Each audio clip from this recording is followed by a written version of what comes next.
Salam alaikum wa rahmatullah. Dans cette vidéo, nous allons parler très rapidement des péchés qui renforcent les djinns. De façon globale, de façon générale, il faut éviter tous les péchés en islam, apparents ou cachés, petits ou grands. Voilà, de toute façon, en islam, il ne faut pas regarder la petitesse du péché pour le commettre. Il faut regarder plutôt la grandeur de celui à qui on désobéit. Allah subhanahu wa ta'ala. Et les savants nous disent, le fait de minimiser un péché, de dire tel péché c'est petit, donc je peux le commettre, après je vais me repentir, le fait de minimiser les péchés, ça les rend encore plus grands devant Allah subhanahu wa ta'ala. Donc il faut éviter tous les péchés. Mais il y a des péchés qui renforcent encore plus les djinns. Et c'est de cela que nous allons parler dans cette vidéo. Premièrement, la fornication. Allah Ta'ala nous dit dans le Coran, Wala takarabu zina. N'approchez pas la fornication et ce n'est pas pour rien.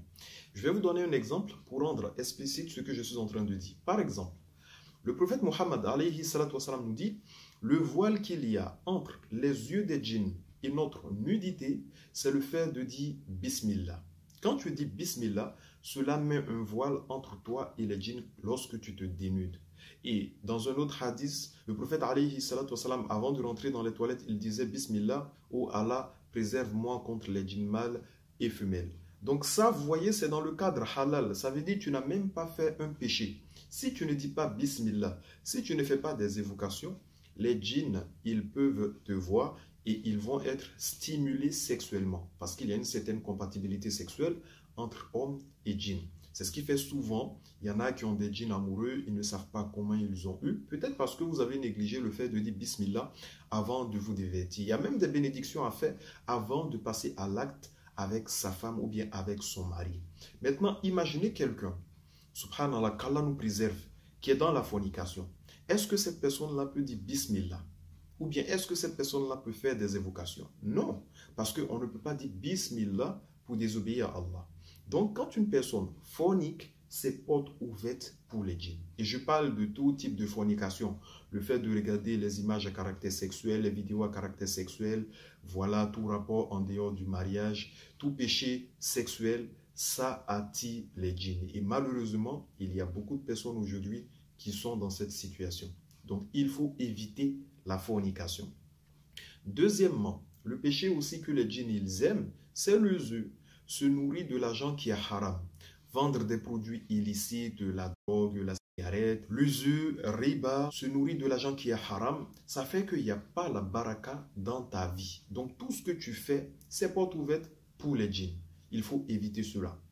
Le troisième péché et le plus grand péché en islam, c'est le shirk, l'associationnisme. Allah Ta'ala nous dit Innal ladhina kafaru min ahli al-kitabi wal mushrikin fi nar jahannama khalidina fiha ulaika hum sharrul bariya. Les associateurs, ils iront tout droit en enfer là où ils demeureront pour l'éternité.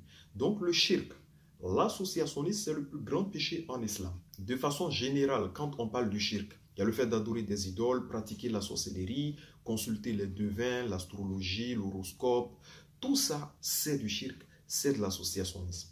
Une personne qui associe un objet ou une créature à Allah subhanahu wa ta'ala, elle sort de l'islam, elle perd sa foi, ses portes ouvertes pour les djinns, ça attire la colère d'Allah subhanahu wa ta'ala. Et de façon générale, une fois de plus, les péchés attirent la colère d'Allah. Mais le shirk, c'est le plus grand péché en islam. Allah ta'ala nous dit dans la sourate 4, certes, Allah ne pardonne pas qu'on lui donne quelque associé. À part cela, il pardonne à qui il veut. Mais quiconque donne à Allah quelque associé commet un énorme péché. Donc, il faut s'éloigner du shirk. Après, il y a, comme je l'ai dit tantôt, tous les péchés. Parce que les péchés de nature, ça attire la colère d'Allah subhanahu wa ta'ala. Il y a des péchés qui vont nous faire sortir carrément de l'islam, qui font partie des annulatifs de l'islam. Qu'Allah ta'ala nous pardonne et qu'Allah ta'ala nous préserve. Sur ce, salam alaikum wa rahmatullahi wa barakatuh.